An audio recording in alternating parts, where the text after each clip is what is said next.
eco-friendly buildings. So before we start with any program, we need to have the inauguration for the program. So now first we are going to carry out with the inauguration, then the technical session is going to start. So I ask my colleague, Professor Girish sir, to overtake for the inauguration. Over to you, sir. Girish sir. Thank you so much, Dr. Subbalakshmi ma'am. On behalf of the Department of Civil Engineering at DSATM and Management DSI, Dayanand Sagar Institutions, Bangalore, I welcome all the dignitaries and participants to this auspicious occasion of the 5-day FDP sponsored by ATAL and AICT Center for Learning. I request all the participants to be muted and we'll start with the session officially. Before we start off with any official function, it is the paramount importance to seek the divine blessings of the Almighty. I now request Miss Purna of Department of Electronics and Communications, DSATM, to kindly sing the invocation song.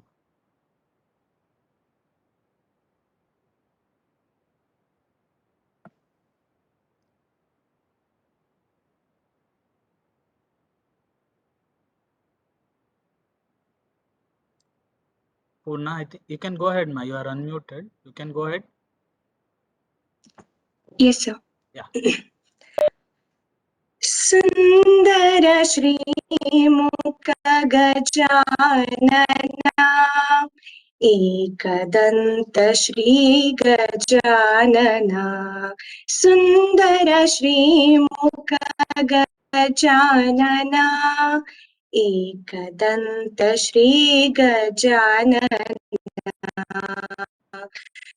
Prathamanamami Gajanana Suramuni-vandita Gajanana Prathamanamami Gajanana Suramuni-vandita Gajanana He Suramuni-vandita Gajanana He Suramuni-vandita Gajanana Ekadanta Shri Gajanana Sundara Shri Mukha Gaja Ekadanta Shri Gajanana Pahi Ganesha Gajanana Sarvadurita Nivarana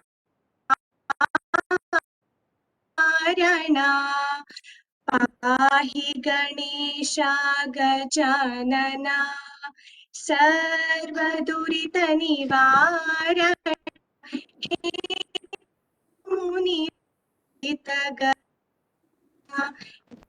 Puramundita Jana Danta Gajana Shri Mukha Janana Danta Shri Gajanana Parvatra Pavitra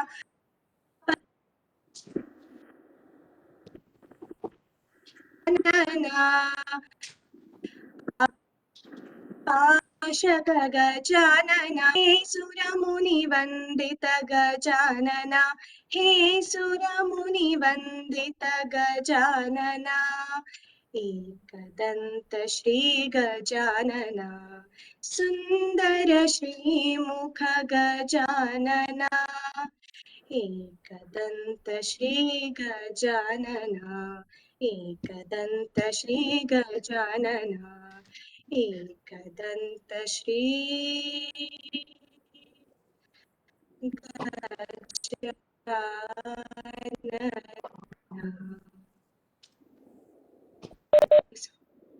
Thank you so much, Purnas, for such a melodious track. And we have just concluded with our festivities of Lord Ganesha, and I think it is most apt that you have invoked Lord Ganesha himself. Thank you, Purna, once again for your presence. I would now request our beloved head of the department, Dr. K.N. Vishwanath, to kindly welcome the participants and the dignitaries. So, respected Principal Sir Dr. B.R. Lakshmikant of DSCTM, and our well-renowned chief guest Dr. V. Ramachandra Sir, and all the participants of the Atal AICT FDP for 5 days, Sustainable Design with Pre-Engineered Techniques and Approach Towards Eco-Friendly Buildings. I have warm greetings of the day and welcome you all on behalf of management, Dayanand Sagar institutions, and the staff and students of Dayanand Sagar Academy of Technology and Management. Our principal sir will be addressing all of us in his presidential address. He'll be also briefing about institution, but here as a small snippet, Dayanand Sagar Academy of Technology and Management started in 2011 with 6 Bachelor of Engineering and 2 post-graduation, that is Master of Computer Applications and Master of Business Academy. In a span of 10 years, the institution has grown meticulously. We stand in the Visvesvaraya Technical University, to which our institution is affiliated, at 8th position as far as results are concerned. 2019, 18 and 19, when we 5 batches were just passed out of the portals of Dayanand Sagar Academy of Technology Management. We applied for MBA and we got through. And this is one of the youngest institutions in the entire country to get MBA at such a young age. That is one of the credits to institution. Institution has several cells and committees: entrepreneurial development cell, industry institution incubation cell, entrepreneurship development cell, research cell. With this, overall development of students has been happening. Institution has so far got 5 ranks at VTU. Institution final year projects has been recognized by Karnataka State Council for Science and Technology, Government of Karnataka undertaking for the final year projects. The projects have been recognized and been sanctioned every year. So that shows the quality that is being maintained at our institution. Added to the MBA, which we have obtained, we are in passing, we are following the line of MBA and the quality assurance. Now, this academic year, we have last academic year, we added 1 more Bachelor of Engineering, and this academic year, we have another Bachelor of Engineering, that is Computer Science and Design. Last year, we have Artificial Intelligence and Machine Learning. Department of Civil Engineering have all the requisite infrastructures with 6 classrooms and 1 tutorial with an average area of 90 square meters, 1 seminar hall, and 8 laboratories with 110 square meters in average area, more than what AICT or VTU prescribes. 6 faculty or PhD and 8 are pursuing. All are specialized in various verticals of civil engineering, like structural engineering, transportation, highway, material technology, geotechnical, water resource, environmental, construction management. Department is accredited by NBA, as we said, till 2022, and also it's a VTU recognized research center. The department has Indian Concrete Institute student chapter since 2016. Department results are 96% and above, with the very first batch, that is 2012 to 2016, passing out with 100% result, and all the 48 students were first class with distinction. The department has been consistently getting every year 1 KCST project till today from the date of inception, and 2 projects have been awarded the best projects at the state level, one in 2018 and one is 2020, the last year. One of the UG projects has been patented by Government of India and under Patent Act. That is one more achievement at DSATM, which shows that we are always striving to achieve quality and give students an additional information on knowledge and skill other than the academics. Students are being encouraged to participate in various intercollegiate technical paper presentation competitions and technical conferences, and they have been winning first or second prize all through. This academic year, 2 projects, they bagged about 8 prizes at various institutions, technical seminar presentations, and one of the project stood first in All India Startup Idea with a cash prize of 25,000. Department has a Indus, a magazine, annual magazine, one of its kind, and it gives all the platform for students to encourage to represent their curricular as well as co-curricular and technical talent and talent. Placement record is 35%. And our faculty have been invited by various institutions as resource persons. Institutions in Mysore and Bangalore have inviting our faculty to give as the resource person in the FDPs and technical. Our NBA team, that is NBA coordinators, have been invited by 3 colleges in Bangalore to guide them or to do mock review before they actually go for NBA. So this is very brief about the department, and I'm very happy to host. Our whole department is very happy to host under the able guidance of Dr. V.R. Lakshmikanta and the support of management. And I wholeheartedly welcome our renowned guest Ramchandra sir once again. With that, I conclude. Over to Girish, Professor. Thank you, Vishwanath sir, for beautifully highlighting what the Department of Civil Engineering at DSATM does in a very, very brief and simple terms. Thank you so much, sir. Dear participants, it is our custom to start anything auspicious by seeking the blessings of the Almighty. Diya signifies purity, goodness, good luck, and power. The presence of light means non-existence of darkness and evil forces. On this auspicious occasion, let us join virtually in lighting the lamp to overthrow darkness in these testing times of COVID-19 and emerge victorious.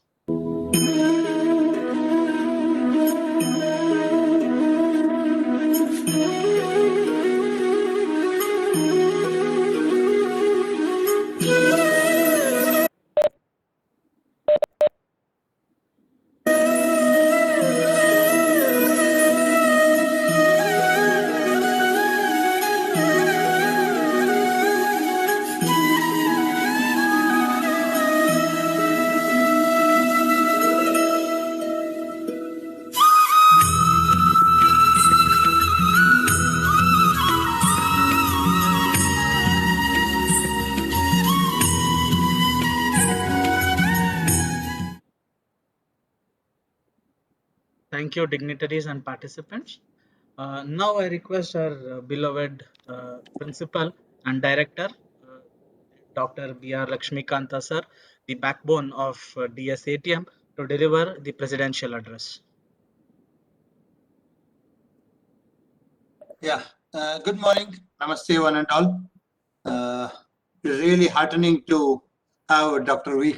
Ramchandra sir, the chief guest of today's inaugural function. And in fact, I really appreciate the Civil Engineering Department of DSATM for having arranged this 5-day online faculty development program on sustainable design with pre-engineered techniques and approach towards eco-friendly buildings from today till 17th of September. And this has been sponsored by ATAL, okay, AICT Training and Learning Academy. Okay. Now, just we saw that the lighting of the lamp, one matchstick can light a couple of wicks. The light could be spread over. Similarly, the knowledge of these luminaries, what we have spread over for the next 5 days, starting from Dr. V. Ramchandra, Dr. K.S. Jagdish, Dr. Raghunath, Architecture Raman, Dr. Manjunatha, Dr. K.S. Jagdish, Aprameya, Shashank, and so on. So we have the galaxy of luminaries who are expert in the civil engineering subjects. Now here, as the title says, eco-friendly buildings. When you say eco-friendly buildings, means it is also called as a green building, isn't it? Now, how did this green come into picture? Or we might have heard of this, what's called as a greenhouse gases, green building or greenhouse gases. The moment we come across this word green, then this greenhouse started from the European countries. The European countries people, they were born to lead a luxury life. To lead a luxury life means in their backyard. Now, whatever we in our terminology call as bathroom or toilet, they weren't calling it bathroom or toilet. They used to call that as restrooms. Okay, so their backyard, there used to be an open to sky, and this backyard, they were fond of these green plants. And European countries, and since it's very close to the North Pole, there wasn't much of sunlight or sunshine throughout the year. Many a times the sunrise could be around 11 o'clock or 11 in the morning, or maybe 12, and then once again by around 2 3 p.m. there could be sunset. They used to have very little sunlight.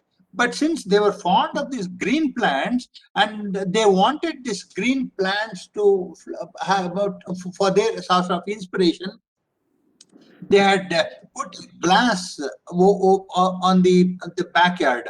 Now, whatever little sunlight they used to get, this sunlight, as it passes through the glass, it will absorb that light, right?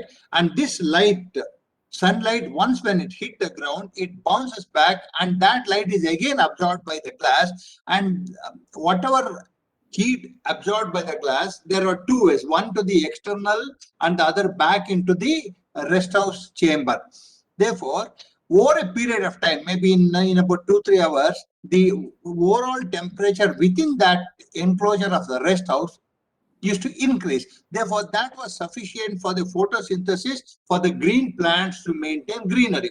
This you might have observed if you are parked in your car in the open air, and if the outside temperature is about 32 or 33 degrees centigrade, after about 2-3 hours, you try to open your car door, you see the temperature is almost about 4 to 5 degrees more, isn't it?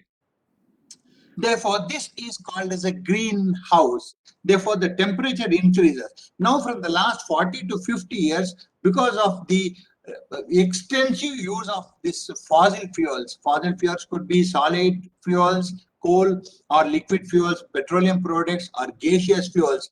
Now, once when these are being burnt, and we know that energy, one type of energy is converted to another type. Therefore, the other heat energy and other this thing, now this goes, and there will be greenhouse, and as this go up, they have formed a layer beneath the ozone layer, and that will act as the glass, right? So once when the sunlight enters, it hits the ground, goes back, and that layer, greenhouse gas layer, therefore 50% of it is emitted to the outside atmosphere and 50% back into it. Therefore, the overall temperature is increased. Now, from the last maybe 20 to 25 years, the overall temperature, the global temperature has increased by about 2 to 2.5 degrees centigrade. Now, this has a very, very adverse effect.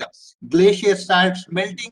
Therefore, if we do not take care of these things, probably in the next 30 to 40 years, or maybe by the end of the century, most of the coastal areas could be submerged with water, isn't it? Therefore, it is a responsibility of every one of us, educated, teaching professionals and other, to curb this increase in temperature, that is global warming. Therefore, today's topic, or for this 5-day topic, eco-friendly buildings, that is greenhouse building, also plays an important role and will contribute for the reduction of the greenhouse gases.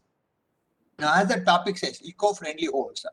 Now, whenever you come up the talk of homes or anything else, the first and foremost thing what we talk is civil engineering, isn't it? Now, civil engineering is a professional engineering discipline that deals with the design, construction, and maintenance of the physical and naturally built environment, including public works such as roads, bridges, canals, dams, airports, sewage systems, pipeline, structural components of buildings, and so on. With the world facing climate change and global warming issues, more and more people are now supporting the creation of sustainable spaces, which are environmentally more sensitive and ecologically less harmful and polluting. Building eco-friendly homes is a step in this direction, also known as the green homes. The concept of eco-friendly or green buildings has gained popularity globally. An eco-friendly or green home is an environmentally low impact house. exclusively designed and built using materials and technology that reduces carbon footprint and requires less energy consumption, right? An eco-friendly home or a green building may have couple of the following features. That is number one, any eco-friendly home key component is thermal insulation, as it not only reduces electricity consumption but also brings down carbon emissions. Currently, the market is flooded with eco-friendly alternatives to traditional insulation materials which do not contain chemicals and additives. If one's home has any kind of renewable, non-toxic and biodegradable insulation material, now that is called as an environmentally friendly home. Okay. Number two, water conservation, right? Water conservation is another important component of an eco-friendly home. The main component, what we make use of is rainwater harvesting, and the other is low flow taps and water efficient appliances. These help us to conserve water in an eco-friendly home. The water that is conserved can be used for other non-drinking purposes such as watering gardens, washing the cars, or for the use of toilets. And the third one is, key feature of an eco-friendly home is energy source. Regular homes rely on the fossil fuels, as I mentioned earlier, while in an eco-friendly home, solar panels, biomass boilers, and heat pumps could be used to generate energy in a cost-effective way. This reduces the reliance on non-renewable sources of energy. House owners or homeowners should know that insulation of a renewable source of energy comes at a huge cost, but in countries like India, the government offers subsidies and facilities to encourage people to adopt renewable energy sources. And the next one is smart technology. Smart technology is one of the newest features to be added in an eco-friendly homes. Using smart technology to lessen your carbon emission is an innovative way to make your home eco-friendly. For example, smart thermostats can regulate the temperature in your home. Similarly, smart lighting can turn off the lights when there is no one in the room. It involves making use of technology more efficiently as per your routine to minimize the waste of energy. And the next one is, most of the appliances have star ratings, isn't it? You might have seen that, which showcase the amount of energy it will consume. A 5-star rated product consumes less energy when compared to a 2-star or a 3-star rated product. These products can save a lot of energy without having to sacrifice any feature of function, right? Now, lastly, one of the important features of an eco-friendly home is the availability of natural light and ventilation. This is a God-given gift. An eco-friendly house should be constructed in a way that it takes advantage of these sources. Now, as it is, since you already have a constructed house, is it possible to convert this into an eco-friendly home? Yes, there are some certain tips. Now switch over to CFL, that is compact fluorescent lamp, when compared to the ordinary tungsten filament lamp or the tube lights. Okay, fluorescent lamp. So compact fluorescent lamp reduces the power by almost about 50%, and LED bulbs, light emitting diodes, it reduces the energy almost about 90% when compared to tube lights, and they are more efficient. Now, install smart sensors for lights which could be adjusted as per one's requirement. And then unplug appliances when you're not using it. Make provision for natural light to come in. Use light colored curtains, right? When compared to the dark one, because light colored will reflect, wherein dark colored curtains or the paint will absorb. Then try to grow indoor plants which will act as natural air filters. You can also opt for plants that absorb pollutants from rugs, furniture, and other equipments. And if you have a terrace or a backyard, you nurture a small garden as it helps in reducing soil erosion. You can also compost the kitchen leftovers such as tea leaves, eggshells, vegetables, skins, and others. Then install rainwater harvesting. Now this is already also being mandated by the government, and to save water and use it for other purposes. And finally, use low consumption faucets, what we use in the bathroom, and the shower heads to conserve. Now, there are certain advantages of eco-friendly homes. Green buildings carry an edge in a competitive market. Green buildings are the future, hence consider it as an investment to improve the resale value of your house or your building. If you are generating surplus energy using renewable energy sources, that is a rooftop, you can send it back to the grid, and then natural lighting improves the health and productivity of the occupants. And that in certain governments, green buildings attract tax benefits, isn't it? Therefore, with these few words, I'm sure the luminaries who will be delivering lectures over the next 5 days will throw more light on it. I wish the Department of Civil Engineering, the head of the department, Dr. Vishwanath, convener, Dr. Shubhalakshmi, other colleagues in the department having taken initiative for this 5-day program.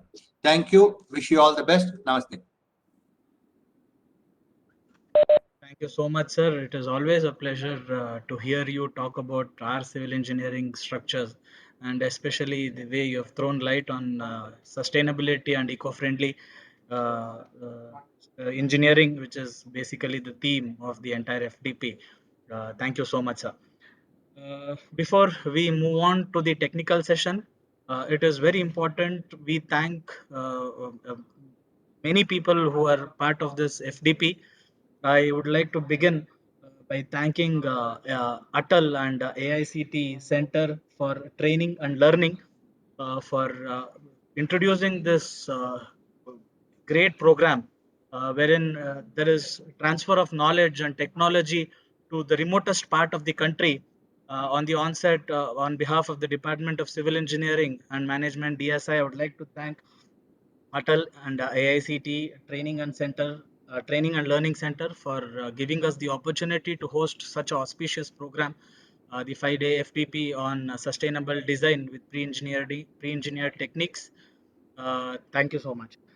I would also like to thank management DSI who have been a backbone for us and have supported us in all our endeavors and have wonderfully supported us with great infrastructure. Thank you.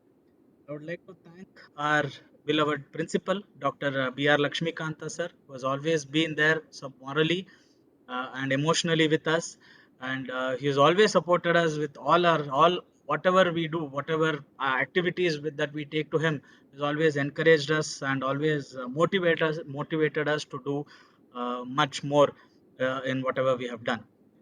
I would also like to thank our head of the department, Dr. K.N. Vishwanath, for being a role model and for leading us into all such activities.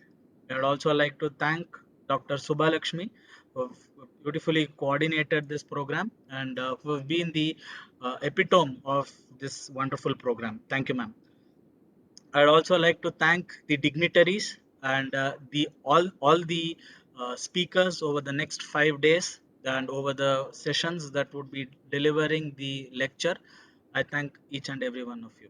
I'd also like to thank the staff at the Department of Civil Engineering DSATM who have supported in conducting this FDP and making it a grand success. I'd also like to thank all the participants for showing great enthusiasm and participating in good numbers in this FDP. Thank you all. I would now request Dr. M.K. Harikirtan, Associate Professor at the Department of Civil Engineering, to kindly introduce us to today's speaker, Dr. V. Ramachandra, Vice President, Ultratech Cement, Mumbai. Sir, over to you, sir. Thank you, Professor Girish. Sum up Dr. V. Ramachandra. He is the Joint President and Head Technical of Ultratech Cement Limited, Mumbai. He has done his graduation from BE Civil in USCE in Bangalore and Master Degree in Marine Structures from NITK Surathkal. Sir has done his PhD in Structural Engineering. He worked as Professor of Civil Engineering at SIT Tumkur for 20 years until 2005. And from 2005 onwards till 2016, he was Zonal Head in Ultratech Cements in Bangalore division. Since 2016 onwards, he is the head technical from in Mumbai. And to just sum up the initiatives of the construction industry, he has done technological demonstration projects on white topping in Bangalore, Chennai, Hyderabad, and Kharagpur. Sir has worked on alternative technologies for mass housing projects and development of new cements and building projects. And he is the former vice president of Indian Concrete Institute. He is currently the member of academic councils in number of autonomous institutions, universities. He is member of board of studies in civil engineering in various universities and institutions. He is the distinguished visiting professor at NITK Surathkal until 2013. And currently is the technical advisor in Ultratech Cement Limited. He is member of Rigid Payment Committee of Indian Road Congress, New Delhi. He is the member of Civil Engineering Department of Division Council of Bureau of Indian Standards, BIS, New Delhi. He is a former member of Research Advisory Council of NCCBM, that is National Council for Cement and Building Materials in New Delhi. He is currently member of Research Council of CBRI, that stands for Central Building Research Institute in New York. And I heartily welcome Dr. V. Ramchandra to the session. Thank you, sir.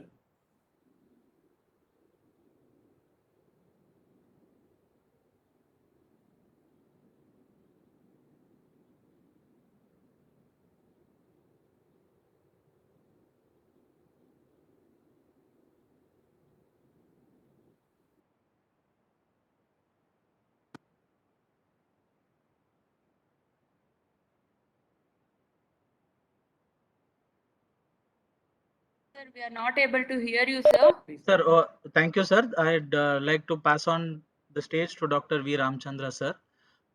Sir, please unmute yourself, sir. Yeah.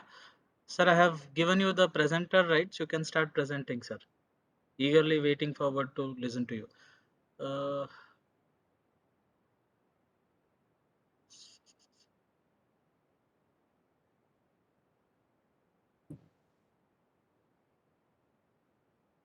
Unmute.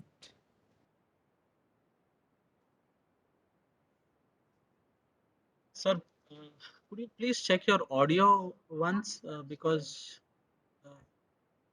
we are not able to hear you.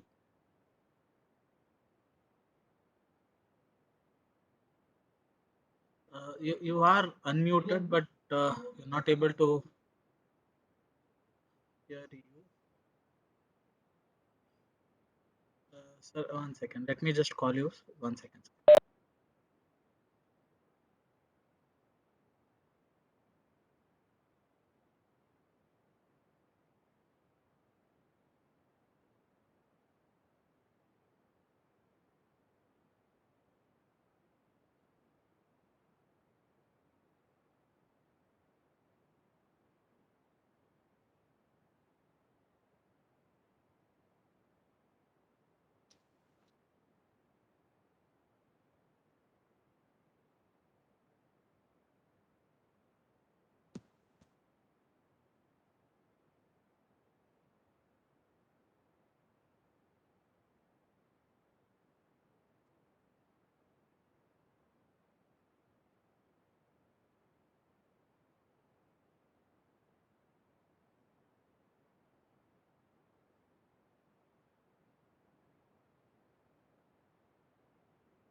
Hello? Sir, now sir. it's audible, sir. Yes, sir. You're audible now. You can go Now ahead. it's audible. Yeah, I think. Okay. My slides are visible? Yes, sir. Your slides are visible. Please, make it full screen, sir. I have now made it to full screen. Yes, sir. Now it is visible and you're audible, sir. Yes. Okay. Great. Very good morning to all of you. And I'm happy to be a part of this program. I was only initially a bit worried because my audio and video video was connecting, but audio, there was some issue.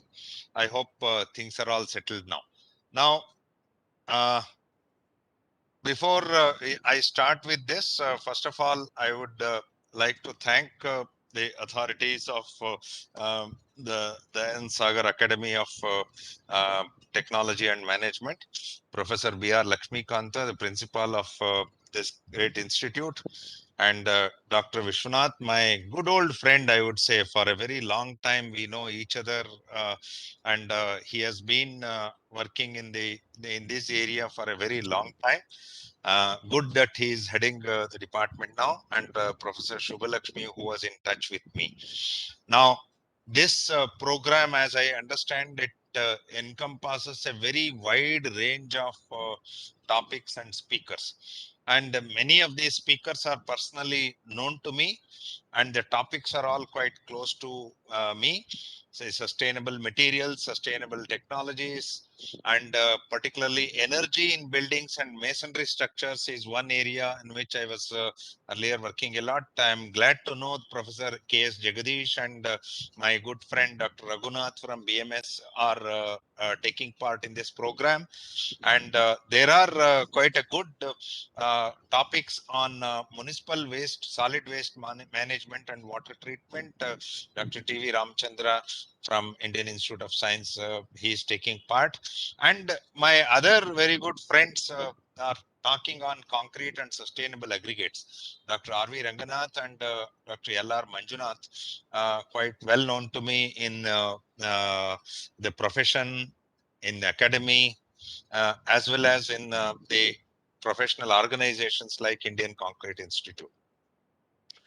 As I am aware, your institute has been taking a lot of new initiatives, and as we all know, the primary aims of our engineering education is to ensure that our students and faculty, they get updated on the new technologies, and we make our students acquire additional skills and knowledge, so that if they want to get a job, it should be easier for them with these additional skills, and prepare them. Some of them would like to get into jobs, some of them would like to get into higher studies, and some may turn out to be entrepreneurs after their degree. Quite a few have done in civil engineering. Therefore, the primary objective of civil engineering is to ensure that we cater to these three skill sets. Now, the COVID in the last 1.5 years have taught us a lot of lessons. E-learning is one of the lessons. This is a great advantage. Uh, yeah, this is a great advantage. People from different parts of the country or parts of the world, they can join together. But of course, it comes with some disadvantages also. Not as effective as physical connecting, but still, it is a very good alternative.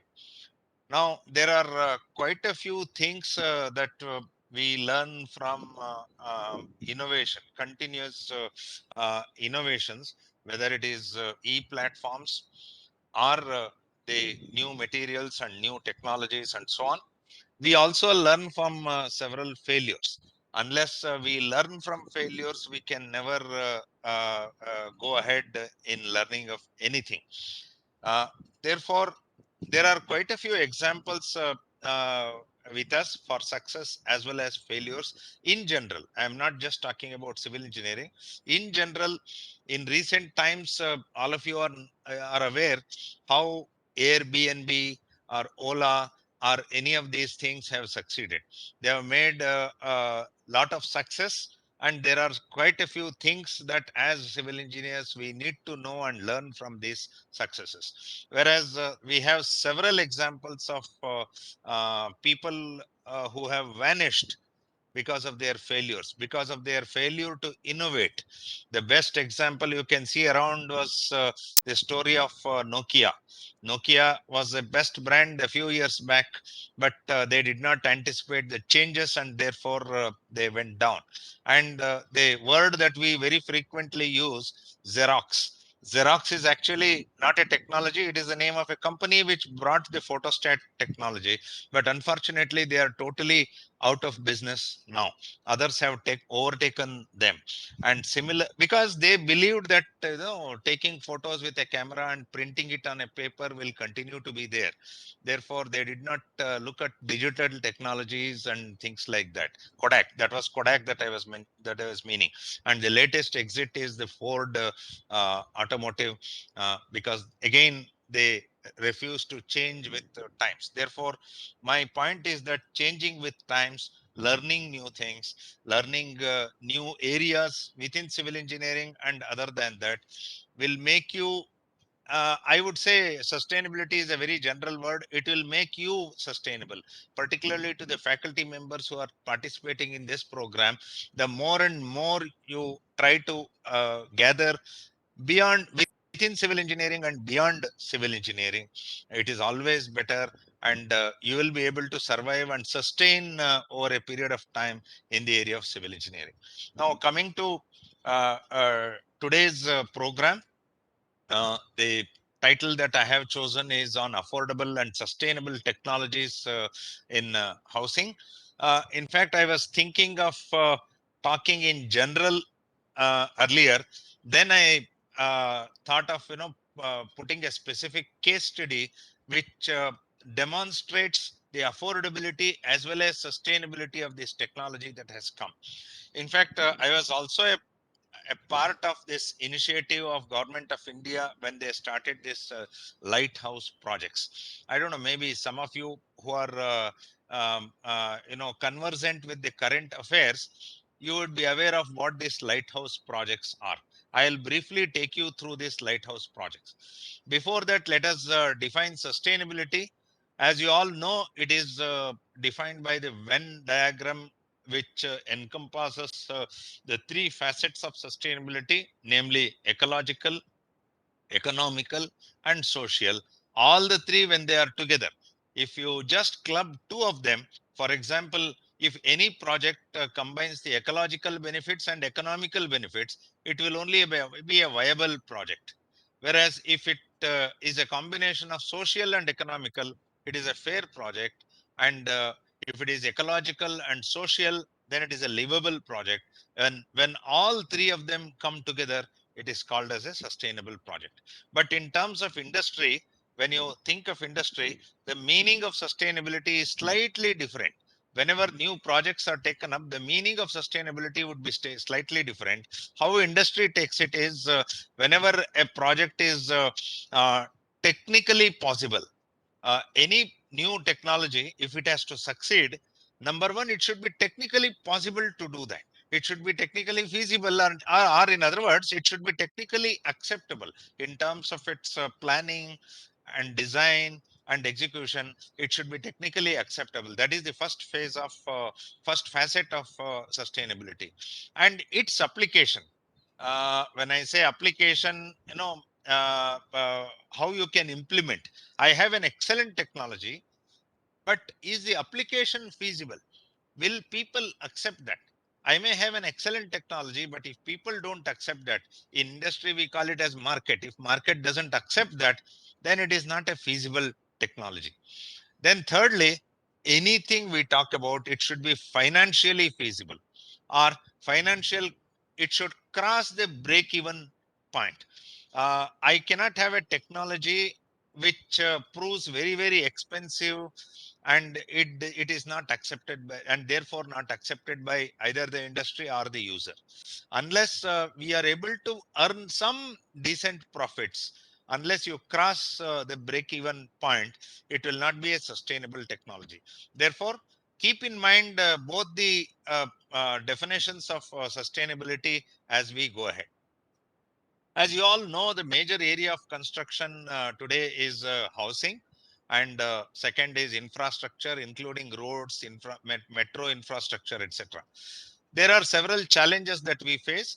These challenges can be in terms of materials. It can be in the construction of new technologies like precast. I've just named one of them, several other technologies I'll let you know.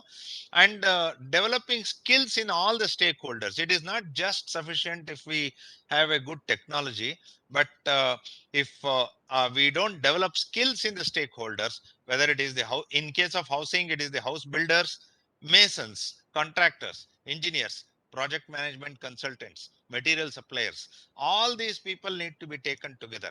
If masons are not trained on a new technology, then your technology is bound to fail.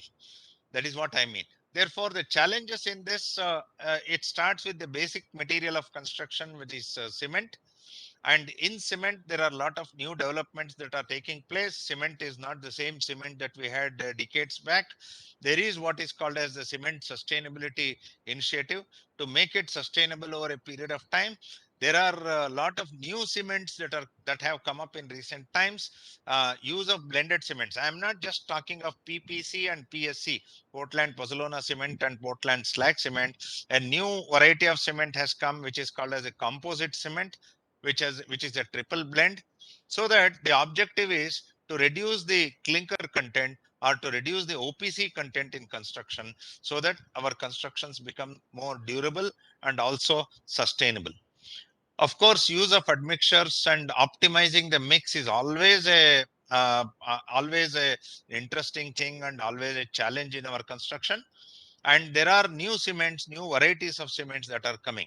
What is called as LC3, limestone calcined clay cement, is a new variety of cement. It has been tested in several places in India, and a new BIS code is also coming very shortly. Maybe in another 5-6 months, a new code will come on LC3. Geopolymer concrete, as you all know, it doesn't use cement. There is no hydration here. There is a totally different process of polymerization. That is why it is called as the geopolymer concrete. Now, in the area of materials, that is aggregates, there has been a lot of changes, not just river sand, but we have manufactured sand or M sand. Sand is imported. And there is a question that is raised whether we can use marine sand also. There is a small question mark there because of the problems associated with that. Unless we clean the marine sand of the salts, it cannot be used. But still, a lot of work is going on that. And then there is fly ash is being used in blending cement. But then there is a huge amount of pond ash. Whether pond ash can be used as a partial replacement of aggregates is a question. Construction and demolition waste. I understand there is one expert who is speaking to you on this C&D waste, and railway ballast is also a good aggregate. With all these cement and aggregates, we can new varieties, we can think of sustainable construction. Now let me go to the housing, which is the major area. Even today, 65% of our total construction in the country comprises of housing, whether it is urban housing, rural housing, or mass housing, all that encompasses housing. As you all know, 2019-20 was declared as a construction technology year by Government of India. That year, government took a lot of initiatives. They organized a Expocom conference under this Global Housing Technology Challenge, GHTC India. I was also a part of it in 2019. This conference was held, and the nodal agency was the Ministry of Urban Affairs. And there was a challenge. This challenge was thrown for coming out with alternative and proven technologies for housing, so that they are cost effective and they should also be affordable housing. And it should be something other than the simple load bearing masonry and cast in situ RCC frame. It should be other than this. Now, as a result of this challenge, came out what is called as the Lighthouse projects in July 2019. After that, of course, in 20, you had the pandemic. Therefore, there was a slight delay, but then things have picked up and it has started already now. Now, as a part of this Lighthouse project, 6 cities are chosen for this. Government of India is constructing 1,000 houses each, approximately 1,000 houses in each of these locations. One is in Indore, Central India, and Lucknow, North India, and Rajkot in West, Ranchi in East, Agartala in Northeast, and Chennai in South. These are the 6 cities that are chosen for this lighthouse projects. And in each one of these cities, different technology is adopted. as finalized by the GHTC program. And the area of each house is about, it is for the poor people, 400 square feet approximately. That is the area that is chosen. Now, if you take the Indore, Madhya Pradesh, for Indore, the technology selected is the prefabricated sandwich panel system. I'll show some details of this this technology a little bit later. And the number of houses to be constructed is 1024 houses. Whereas for Rajkot in Gujarat, monolithic concrete construction, 1144 houses. And for Chennai in Tamil Nadu, it is the precast construction system. Whereas the precast, it is a 2D precasting, and the precast components are made and brought and assembled at this site. Whereas in Ranchi, in Jharkhand, it is a 3D precasting. I'll show you later on the difference between 2D precasting and 3D precasting. Whereas for Agartala in Tripura, it is a light gauge steel structural system and engineered steel structural system, 1000 houses. And for Lucknow, a technology called as a stay in place formwork system. Now, the interesting fact is, other than the first one, sandwich panel system, all other technologies have been tried out. Of course, sandwich panel system also has been tried out in Bangalore and in Karnataka.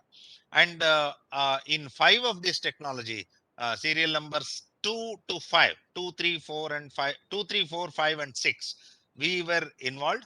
Ultratech was involved, and I was fortunate to be a part of some of these projects, which I'll explain to you a little while from now.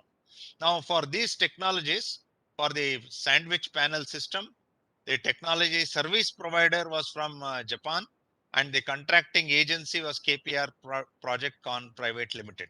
So you are in this slide, you are able to see who is providing the technology and who is the contracting agency. Now, in some places for precast serial number 3 for Chennai, it is BG Shirke, and for Raipur, it is the Magicrete Building Solutions of Surat, and light gauge structural system. Mitsumi of Japan is providing the technology. Of course, this technology has been tried out in Bangalore also, and the last one, formwork systems, that is also taken up by a contracting firm. Now, this provides the details of these contractors. Now, the salient features of this technology is that the period of construction is only 12 months, 1 year, including construction of roads, water supply, drainage, rainwater harvesting, solar lighting, electrification, etc., in addition to construction of houses. And these houses are constructed as per the new building code of 2016 National Building Code. And there is an incentive if the contractors construct early, not necessarily 12 months. If they construct 1 month early, they would get US dollars 2,000 per month as an incentive, which means about 2 lakh of rupees per month as an incentive. And what is the purpose of choosing this? This is important for the students and teachers here. Now, these are considered as live laboratories. Transfer of technology is planned, planning, design, and production of components, construction practices, testing quality and control. And for faculty, students, and builders and professionals in private and public sector, this is a live laboratory. This is a live project that is going on. And I would encourage and request of the faculty members themselves to visit these projects. Of course, one is close by in Chennai. If possible, during vacations or during free time, if somebody can visit all the 5, 6 projects, that would be excellent learning for the faculty also. It will be a very good learning for the students also. Now, yes, this is about the Government of India, Ministry of Housing and Urban Affairs, Global Housing Technology Challenge, India. Now, on the right hand side, there is a small table that is given. It consists of, each house consists of a living room, toilet, kitchen, bedroom, study, main door, etc. for the bedroom, and so on. So that is the total thing. The total carpet area is 39.77 meters squared, or 400 square feet. Now, let us look at the first lighthouse project, that is in Rajkot in Gujarat. Uh, in Rajkot, it is a monolithic concrete construction using the tunnel formwork. Now, using the tunnel form technology, that means in this case, both the concrete walls and slabs are cast in one go at the site, giving monolithic structure using high precision, reusable, room-sized uh, yeah, room size steel forms. This is called as a tunnel form. You can see the picture in the next slide. And this tunnel form, you can make it and remove it very fast depending on the strength of concrete. For example, if you have designed the strength of concrete for one day, you can remove the shuttering or this tunnel form the next day itself, so that the housing block is ready. You can see here uh, on the right hand side, there is uh, a small sketch of how this house is arranged. And the special features of this, it includes making structures durable with low maintenance requirement. Now, you can use concrete by mixing fly ash, GGBS, microsilica, etc. These are all the mineral admixtures that you know about. And concrete mix design as per 10.262 that needs to be followed. And any of these mineral admixtures and chemical admixtures can be used. And because this is a modular construction, it brings in economy of construction. Now you can see the tunnel form on the right hand side. You have a batching plant or a ready mix plant also at the site. This is the site at Rajkot. Now, how does it work? As you can see, the entire thing is a tunnel form. The way the house plan is there, in the same way this formwork is planned, so that the entire formwork is in place, and you can place concrete, you can pour concrete for the walls as well as for the roof, and later on you can withdraw this tunnel form so that the entire structure will stand there as a concrete box. You can see the various stages of construction in this, and you can see the last photograph is about the tunnel form, where the entire concrete box structure is built. And the tunnel form, you can see it has gone to the next floor. So from one floor to the next floor, each floor can be constructed in about 3 to 4 days. Every 3-4 days, you can construct one floor and go ahead. That ensures speedier construction. Now, uh, going next to the 3D precast concrete construction system in Ranchi. This is a very innovative technology. It has been adopted in other places also. In Bangalore also, we have done, the Bangalore Development Authority has constructed more than 1,000 houses using this technology. It is a 3D precasting technology. This system is already in use in Europe, Singapore, Japan, and Australia. Particularly, Australia has made a lot of strides on this 3D volumetric concrete construction technology. Yes. Don't worry about what is written there. I can share with you. You can read it later, and I'll explain to you when it is going on. Now you can see here the 3D volumetric construction. The entire house is constructed in the factory. It is not constructed at the house. It is constructed in the factory. And from the factory, it is brought to, sorry, from the factory, it is brought to the site. And in the site, it is just assembled like blocks, as you can see in the last photograph. Now, Bangalore Development Authority also constructed a lot of houses using this technology near Nelamangala off the Bangalore-Pune road, Bangalore-Mumbai road. Houses were constructed using this technology. 1,500 houses were constructed. You can see the details of this, how many blocks they did and so on. Yes, this is what you are seeing. You see the plant and assembly line. That means your house is constructed not in the site, but it is constructed at the factory. The superstructure is constructed at the factory. You can see the wall panels are being made, single lane reinforcement for the walls, normal reinforcement for the roof, and you have the kitchen platform also fixed, tiles are fixed, electrical fittings are there, sanitary fittings are done. All these are done in the factory, not at the site. Whereas at the site, what is going on is the foundation. Even for the foundation, precast blocks are brought to the site and the foundation is being made.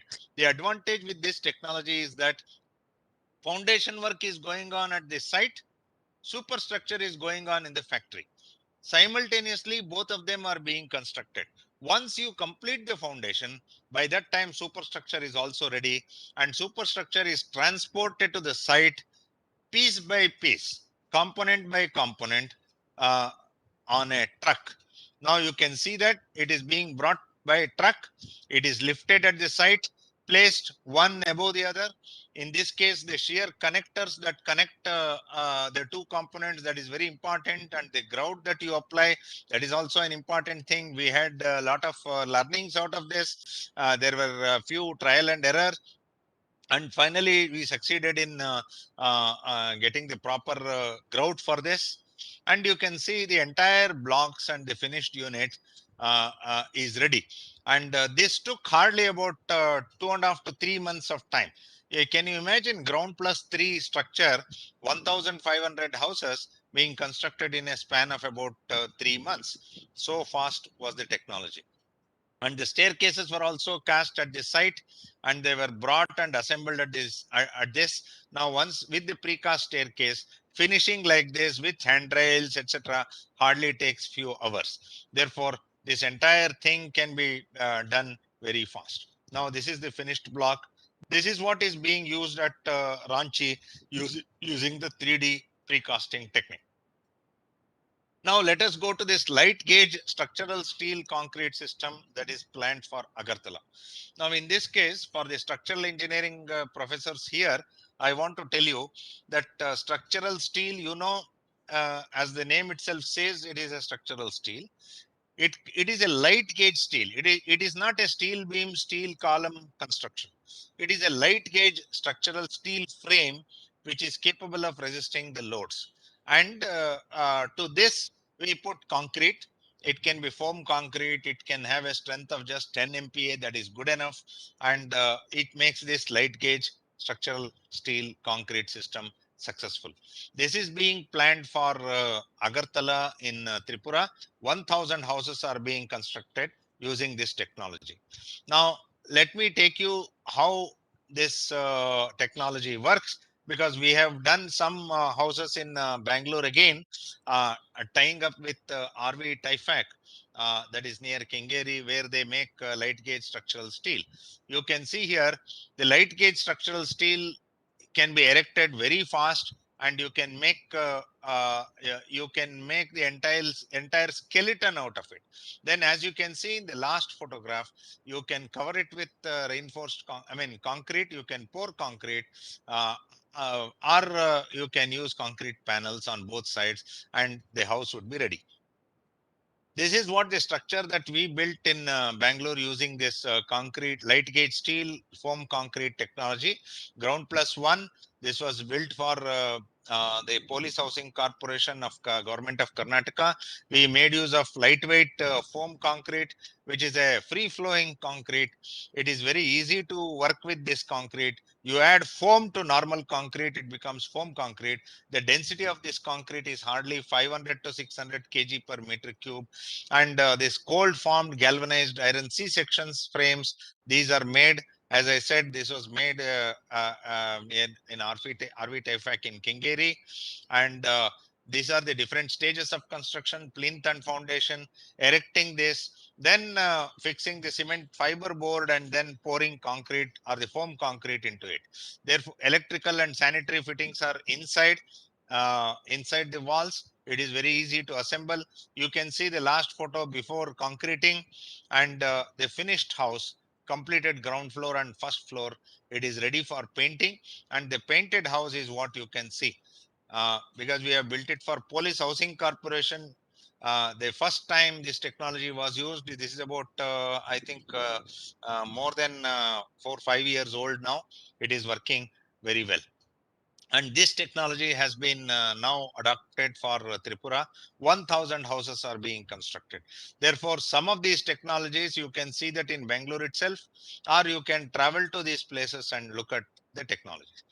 Now, for Lucknow, another technology called as the stay in place formwork system. Now, in this case, 1,000 houses that are built, not that this is again, this is new technology only for India. It is already in use in Canada and Australia. Now, they manufacture rigid polyvinyl chloride PVC polymer components, and that stays in place. Now, you can see here, I'll show you some photographs of that. Now, you can fix, yeah, I think this looks better. Stay in place formwork. Now, what you can do is you can use cement fiber boards of regular dimensions, 3 meters in height, and maybe 3 by 3, 2 boards, and that itself makes the shuttering. And you can pour concrete, and you need not remove the shuttering. Normally, we make use of steel shuttering or aluminum shuttering, and after concreting, we remove the shuttering. In this case, we need not remove the shuttering.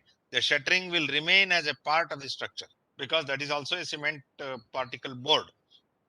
Now, you can pour concrete into this. You can see reinforcement is already there.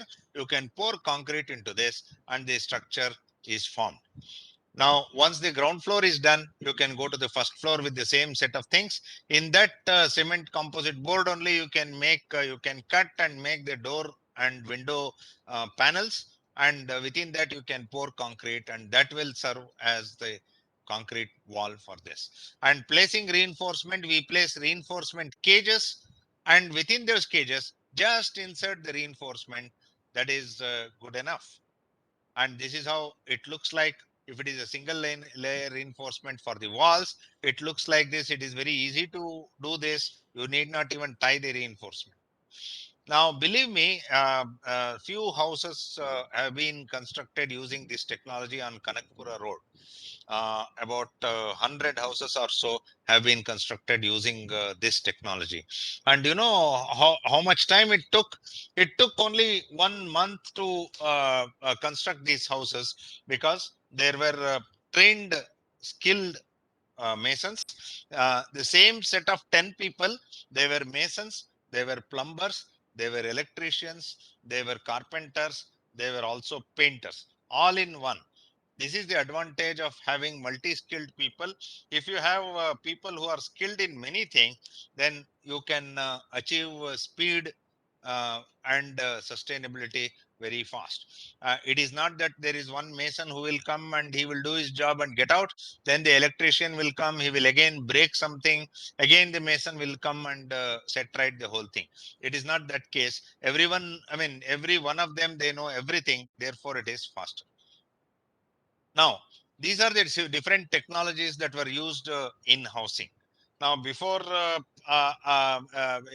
conclude my presentation, I would like to say that you know, this sustainable technologies are good not only for houses but also for roads. As you know, when we construct roads, we either go for flexible pavements, that is bitumen pavements, or nowadays you are having a lot of concrete roads or white topping. Throughout Bangalore and Chennai, you have a lot of white top roads, and that is becoming an excellent technology. And one complaint on white topping is that it is taking longer time. For a long time, the roads are closed for traffic. Therefore, we have tried another technology very similar to this housing. We have tried another technology along with academicians.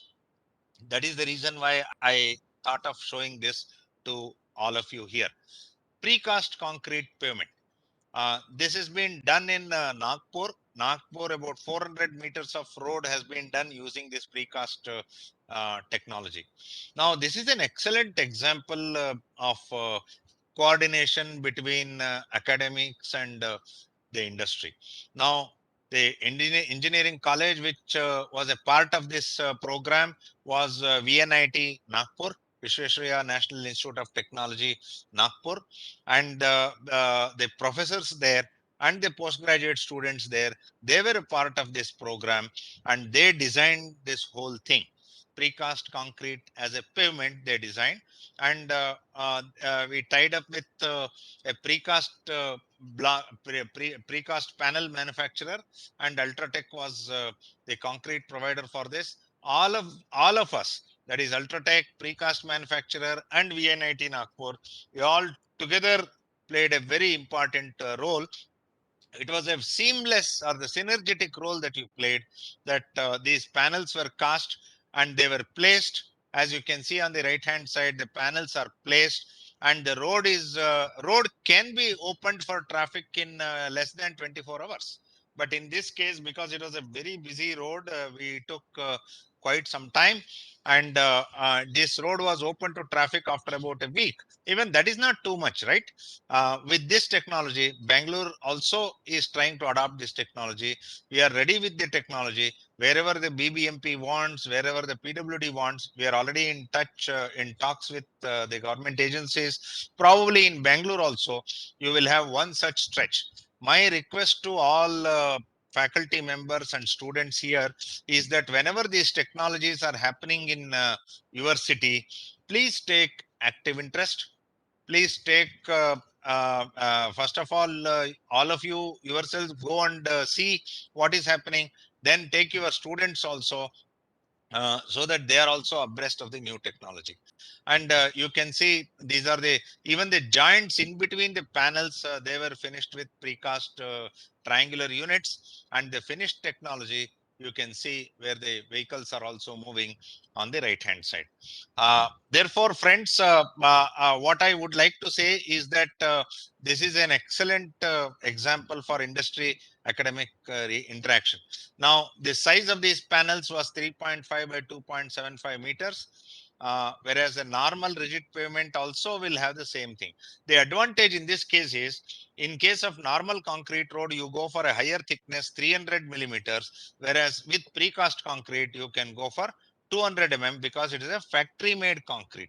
The quality will be much, much superior. Therefore, you can afford to go for lesser thickness and therefore achieve economy also. And one of the greatest impediments in concrete construction, as you all know, is curing of concrete. Whereas in this case, curing is also done in the factory. Therefore, there is no curing at site. Therefore, friends, what I would like to say in this is that this is an excellent example for academic student interaction. Just one or two more slides, which I had actually hidden in my presentation. There were several slides which are hidden, but just to conclude, I want to say that first of all, I want to compliment the institution, Dayanand Sagar Academy of Technology and Management, for conducting this program. For any engineering college or technology institution, the way forward should be joining hands with everybody and seamless working. Synergetic working is always the way out. With academic institutions, there should be a two-way internship program, both the student internship as well as the faculty internship with the projects. As I said, we should get close to the industry and go to the project site, keep visiting them, take performance evaluation of projects as an assignment to the colleges. That will also bring in some good revenue to the colleges. More hands-on experience. Teaching and learning process of academicians with industry should be a two-way process. Already, you know, there is more of online teaching these days. Do it yourself videos, NPTEL videos are available. Then there are a lot of mason training through apps. Nirmiti Kendras are there in every district, established by governments, and there should be good training centers for engineering colleges, and our colleges should tie up with these training centers. See, there is no point in establishing your own construction training centers in your own college. There will be difficulty in managing it. Instead, if you tie up with these Nirmiti Kendras, that would be a good learning. And precast units, there are a lot of precast units in all metros. Tying up with them to understand what they are doing would be a good way forward. Industry tie-up, as I said earlier, there are new innovative materials like composite cement, LC3, geopolymer, etc. Ultratech is involved with all these materials, and we would be very happy with any institution which come forward to partner with us. And as I said, two-way internship is required. Industry people coming to the academic institutions and offering say 1 credit course, 2 credit course, etc. That should be the way out. That will make students more industry friendly. Link between R&D setup of industries and CSIR labs. Now this research collaboration, I bring to your notice what I have written as R&D. Normally we write capital R and capital D. I have written small r and capital D. I am not trying to diminish the importance of research, but then research should always be followed up with development. If there is no development of research, research has no meaning. So that we'll have to keep in mind. Now, reaching out to masons and engineers is very important. Unless you train the masons, any new technology will fail. Therefore, industries always have a larger reach. Therefore, we should tie up with industries. And lastly, my friends, let me tell you, in academic circles, these two words are generally not used. Marketing, you say, no, no, no, we are not into marketing. Or earning money, you say, no, no, that is a crime. But today the situation has changed. If you do not market yourself as good teachers, as good institutions, and as good technological institutions, it is very difficult to grow. There are several engineering colleges which have closed down because either they are not performing or they are not marketing themselves properly to the outside world. Therefore, it has become an essential thing. Therefore, friends, there is a need for change in our attitude for all segments, so that our life also, our structures become sustainable, our life also becomes sustainable. With these things, I would like to end my presentation. A big thank you to all of you for inviting me, and I'm very sure that there are a lot of good things that are there. And yeah, I'll yeah. Thank you, Okay. Ramchandra sir, for the wonderful presentation, for guiding us through what sustainability is, and giving us snippets of what projects have been undertaken in and around the country. Thank you so much, sir. And we have one question from Mahesh Chandra sir. He asks, the technology is very good for large scale construction. If for an individual person, if you want to construct an individual house, say for example a 30 by 40 site or a farmhouse, does those factories or companies provide the service? And he wants to know, will it be economical for individual housing? It's a good question. My presentation today was for mass housing, and these technologies they do not hold good for individual house construction. Whereas for individual house construction, there are different set of technologies that are available. It is not that for IHBs, we call it as IHB, means individual house builder. For IHBs, these are not the technologies, but then partially the answer is yes. Whether it is the sandwich panels or even the 2D precasting, they are coming into practice quite fast. In fact, even in Bangalore and in some places, these precast unit providers are increasing now. When I say precast unit providers, it is not just concrete blocks, hollow blocks, solid blocks, and things like that. In fact, in Bellary, long back when there was a flood that affected several places in Bellary, he constructed quite a few individual houses using this precast technology. That was way back, was it 2005, 6 or 7? At least 13-14 years back. See, today the days are not far off, I tell you. You go to someone with a precast unit with your plan. You have your plan, as per precasting thing, that means it has to be a modular plan.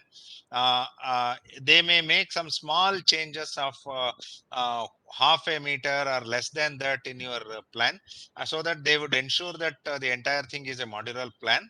And by the time you finish your foundation, only foundation has to be done in the usual way, conventional way.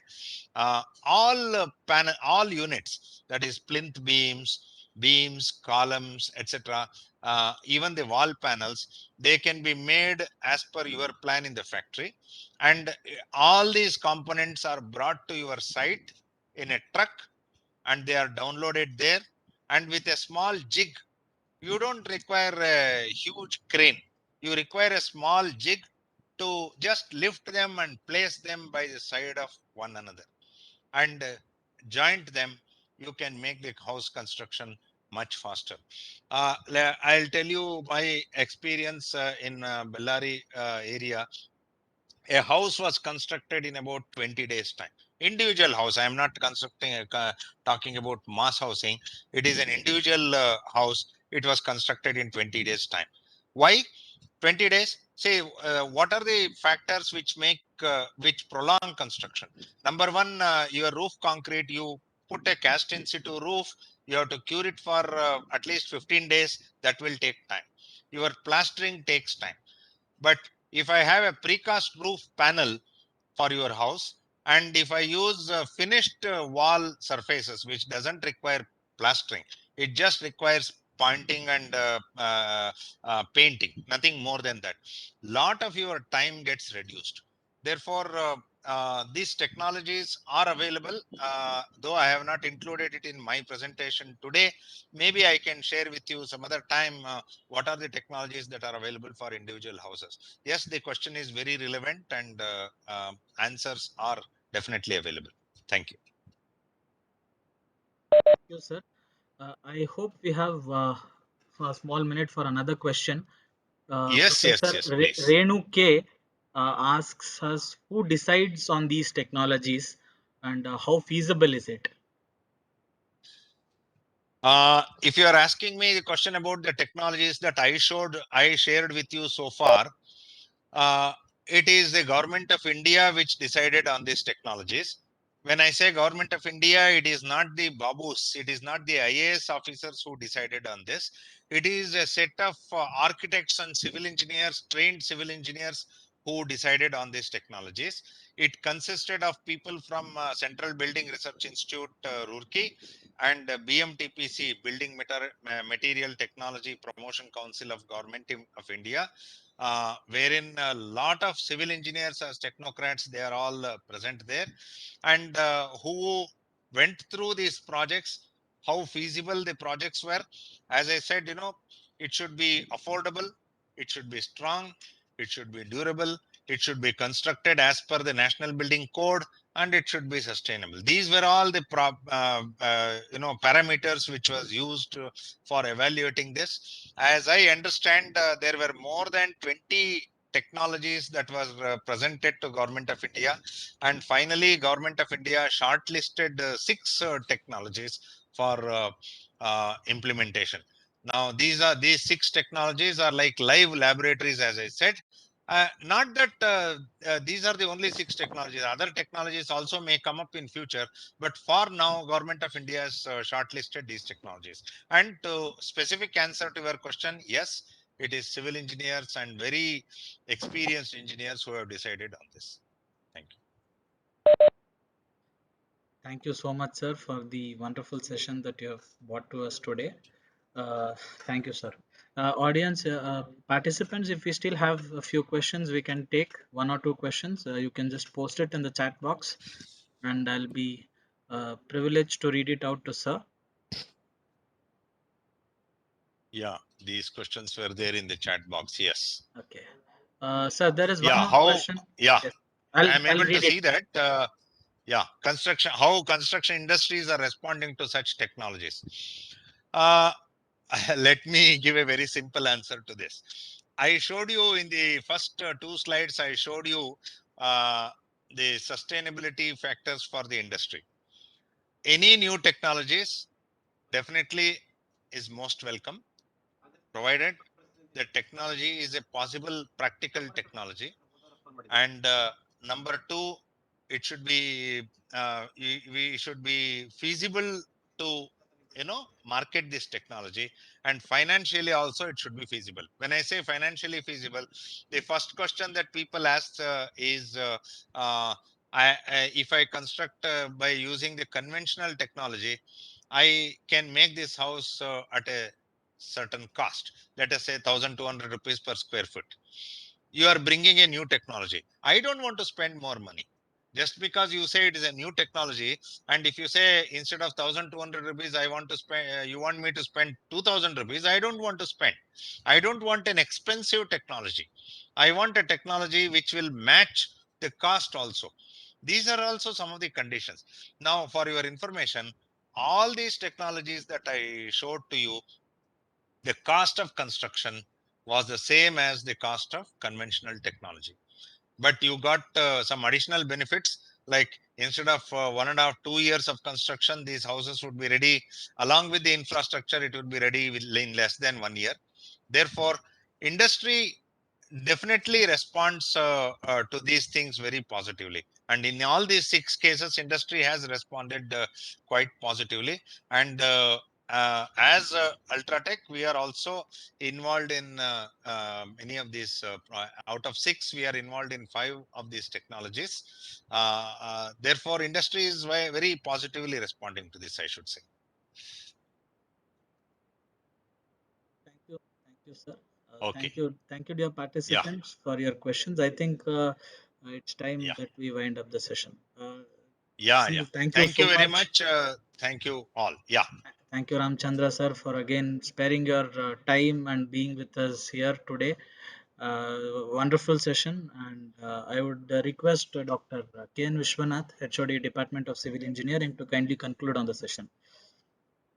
Sir Ramchandra sir, it was a great honor for us to have you on this such a important session. We are really pleased to have you, sir.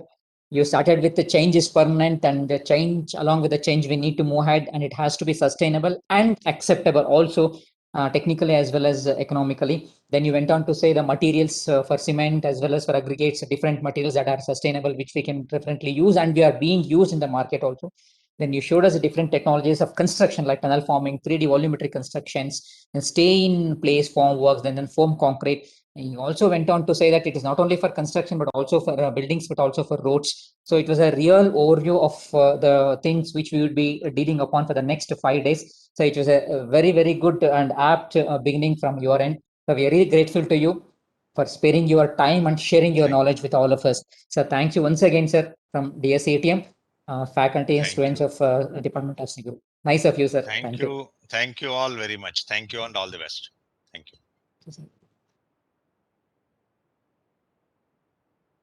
Thank you for the informative presentation, sir, Ramchandra sir. Now we'll be having the inauguration, which is scheduled by AICTE from 10:30 to 11.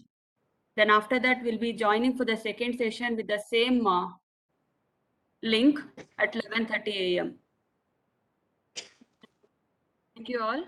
So we can exit and join back for the session at 11:30. So I have posted the link for the inauguration even in the group as well as in the chat box here. Please join.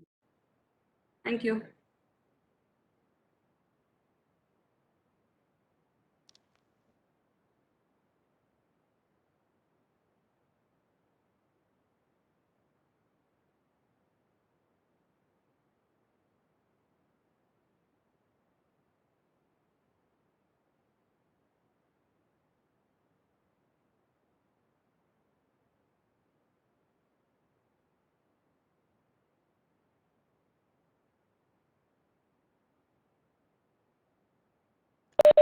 Dear participants, you can proceed to the official inauguration of the FDP by AICTE.